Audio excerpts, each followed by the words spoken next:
Prime Minister Stewart concerned about the industrial action by the NUPW. Mass deportations predicted for Barbados in the wake of the Trump presidency.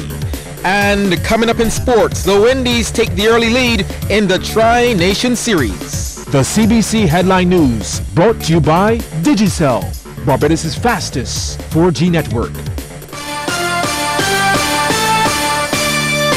Credible, balanced, committed.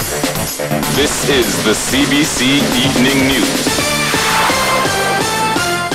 Good evening, I'm Shane Jones with the Wednesday, November 16th edition of the CBC Evening News. In our top story, Prime Minister Frondell Stewart has described the current industrial action by the National Union of Public Workers as irregular. He's charged that the union has instituted a go-slow at the country's ports before even engaging in dialogue. The NUPW has instituted the action as it represents President Akani McDowell in a dispute with the Personnel Administration Division. Kent Jerson has been following that story. Referring to the NUPW-sanctioned go-slow by customs and immigration officers at the airport and seaport, Prime Minister Frondell Stewart says previously, industrial action was not the first step. It is only when there is a genuine industrial dispute that admits of no easy resolution that there has been resort to industrial action of any kind. According to him, that appears to have changed. Nowadays it seems as though the fashion is to institute industrial action first and then start discussions. The Prime Minister also makes this observation. I suppose the institution of industrial action is supposed to be a subtle form, or sometimes not too subtle form, of blackmail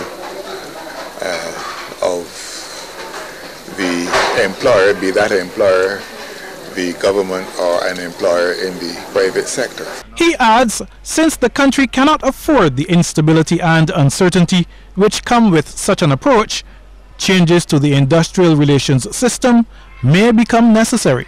We may have to get back to the drawing board to see whether there is any alternative to the voluntaristic system that can guarantee us a more stable industrial relations environment while doing no violence to the rights of workers and trade unions and while doing no violence to the rights of employers. Mr. Stewart also says he's closely monitoring the situation. Kent Jerson, CBC News. The Barbados Union of Teachers is threatening to take action if the Ministry of Education fails to restore money docked from some teachers' pay earlier this year. President Pedro Shepherd issued this warning to the media after meeting with just over 50 teachers at BUT headquarters this afternoon. He says they also discussed matters relating to appointments and the SBA issue. Mr. Shepherd says they will determine exactly what action will be taken when they meet with the Barbados Secondary Teachers Union. But in relation to the docking of pay, he says this issue must be dealt with in the next few weeks or else. The BUT boss is holding firm to comments he says were made by the Education Minister that a man's pay is his property. I would like my property back by the November payday. Otherwise, I personally would have to make representation for my dock pay. As a trade union leader, I believe that I have the right to call a meeting and I have the right to attend the meeting. As a trade union leader, I also have time off during the course of the work week to do union work. And I believe that it was an injustice done to me and my executive members who got their pay dock. I also believe it was an injustice done to the teachers who got their pay dock. If U.S. President-elect Donald Trump fulfills his mass deportation plans, it could be disastrous for law enforcement in the Caribbean. This grim revelation from Commandant of the Regional Police Training Center, Sylvester Louis. He was addressing this morning's joint graduation and closing ceremony for the VIP Close Protection and Tactical Firearms Training courses. We have to be prepared for all types who are bred over there, because we really don't know what types of nefarious skills they may be bringing to our shores. Yes, ladies and gentlemen, we have to be proactive. We have to practice. Need I say more? The Commandant is also reminding the graduates to be more alert and to avoid making mistakes on duty. I remember seeing some of you returning from the range after a long day of shooting, and some of you look really, really beat out of shape. Am I lying? Look around. Ladies and gentlemen, you have to be in shape. You have to be sharp all the time. As reported by the Warren Commission in November 1963, President John F. Kennedy was assassinated. And the investigations revealed that a number of his agents had been out late the night before the tragedy and violated protocol by drinking excessive alcohol. Efforts are on to set up an assets recovery interagency network for the Caribbean. Through the initiative, officials will seek to seize proceeds of crime. Director of Public Prosecution Charles Leacock QC agrees this is the best way to tackle the crime situation. Mr. Leacock's comments came during the opening of a two-day Caribbean regional meeting of asset recovery practitioners at the Radisson Aquatica. The meeting is co-hosted by the Department Against Transnational Organized Crime of the Organization of American States, the Office of the DPP in Barbados, and the Regional Security System. So that that money can be put into use by other socially beneficial and acceptable projects.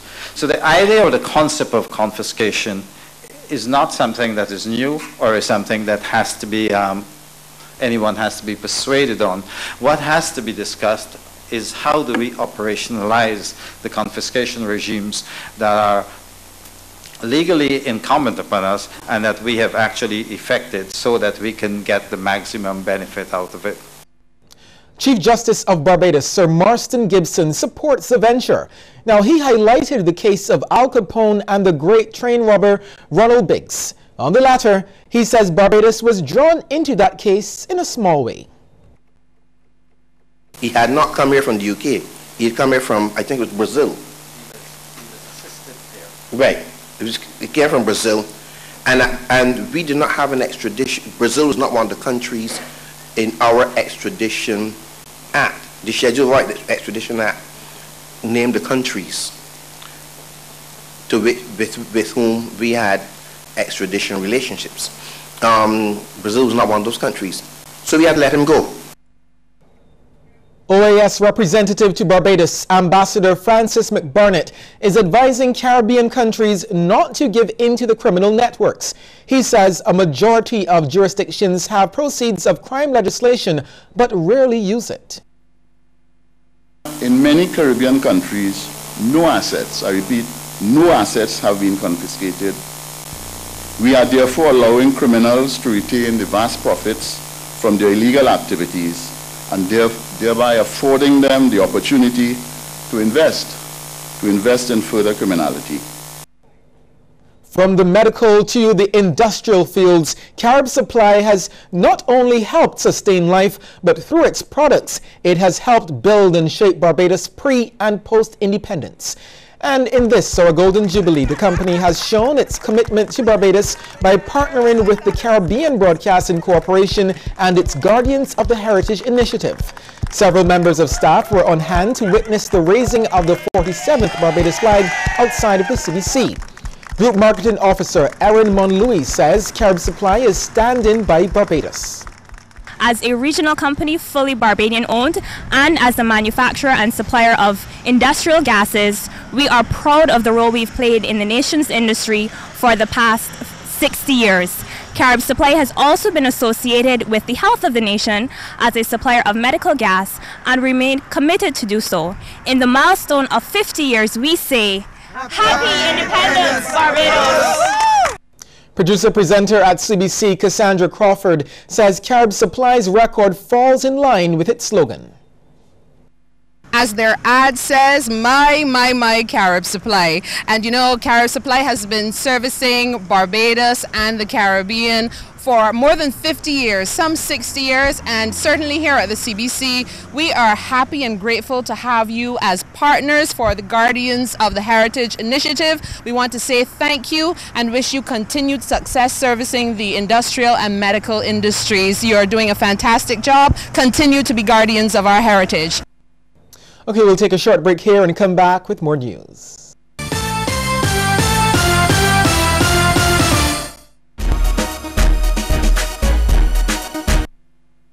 Don't let your data experience slow you down. Step up to Digicel, Barbados' fastest 4G network, more than twice as fast as the slow network. Get more with Digicel.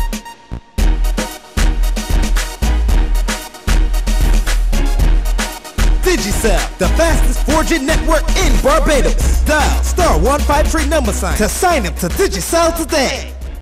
More great cities just got closer. The Scotiabank Aero Platinum MasterCard is now even better.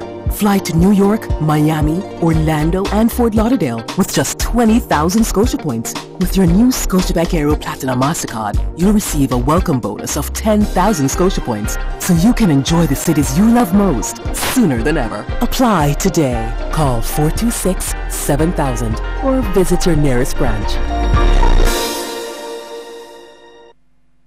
I wish to celebrate in style this independence. Yes, and in color too. Harris Paints is giving you everything you wish this independence with up to 30% off select Harris products. Plus a chance to win your share of $10,000 cash in weekly draws. Get one entry form with every $50 spent in Harris products. New paint job inside and out. And cash too. Sweet Harris. See Press or Harris Paints social media for more. Get everything you wish this independence with Harris Paints. Happy 50th anniversary, Barbados. Nita Barrow was a woman in her own right, and how substantial were her international roles. They weren't roles that were played all the time in the Caribbean. When in the Caribbean, not all the time in Barbados. So she was a West Indian woman in a very real way. But beyond that, she was an international woman.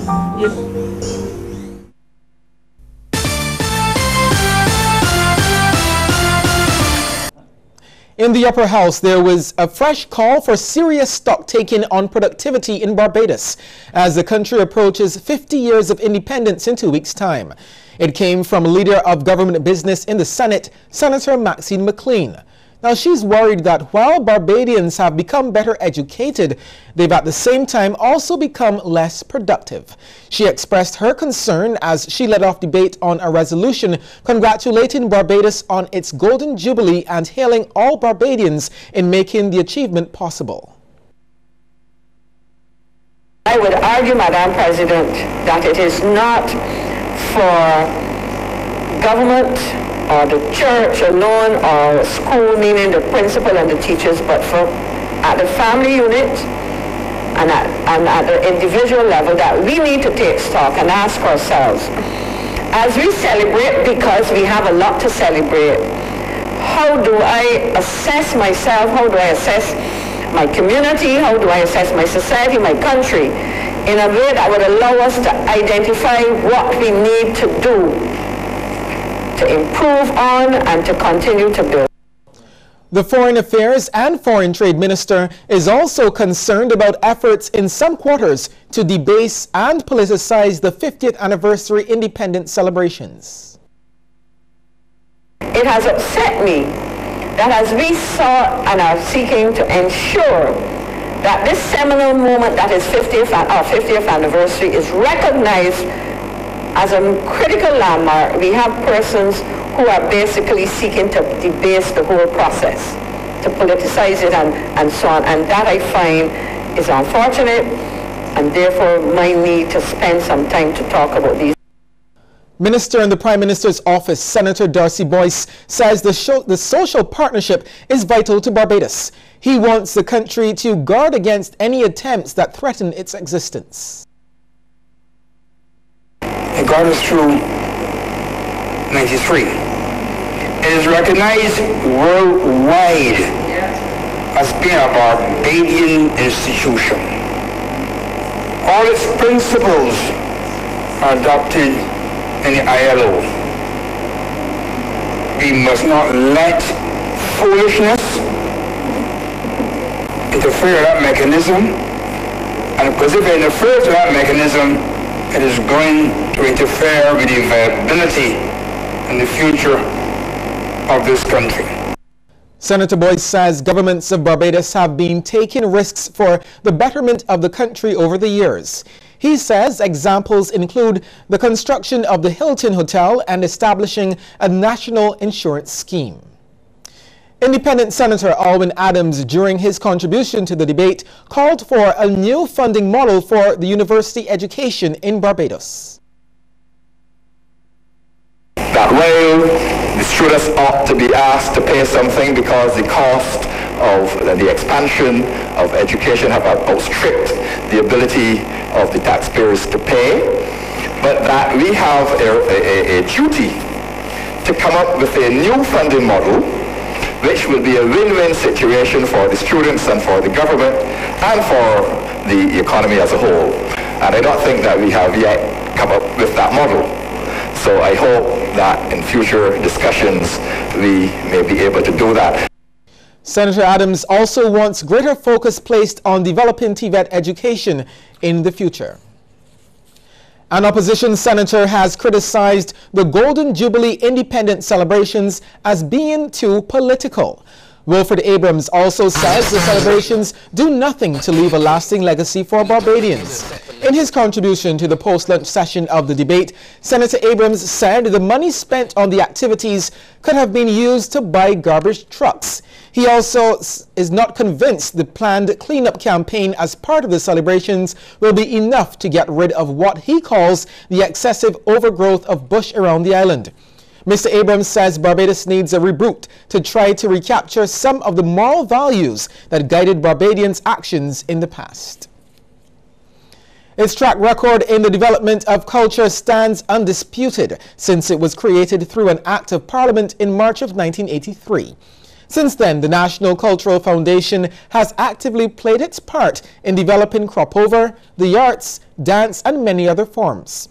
To signal its continued commitment to the nation during its Golden Jubilee, the NCF joined with its long-standing partner, the Caribbean Broadcasting Corporation, by coming on board as a guardian of the heritage. Chief Executive Officer Cranston Brown led the NCF team as the 48th Barbados flag was hoisted. Mr. Brown says the NCF is a proud guardian of Barbadian culture. As guardians of our cultural heritage, with a mandate to preserve our cultural identity, the NCF is pleased to partner with the Caribbean Broadcasting Corporation in this effort to celebrate our 50th anniversary of independence. The CBC and the NCF work closely together year-round, and therefore we are extremely pleased to be part of the guardians of our heritage product. So, happy independence, Barbados, from the National Cultural Foundation. General Manager of the CBC, Doug Hoyt, says given the relationship with the NCF over the years, the two have been like family. And at a time like this, as we celebrate our 50th anniversary of independence, who better to have than family partnering with you in such a significant cause. We are grateful to the NCF for joining in this initiative, and we look forward to that continued bond between the two organizations. Well, the 49th flag is currently being flown outside of the CBC, and the 50th will be hoisted tomorrow evening. Still to come, a look at some of the stories making headlines across the region. But before we get there, here's a tip from Coverley Medical Center.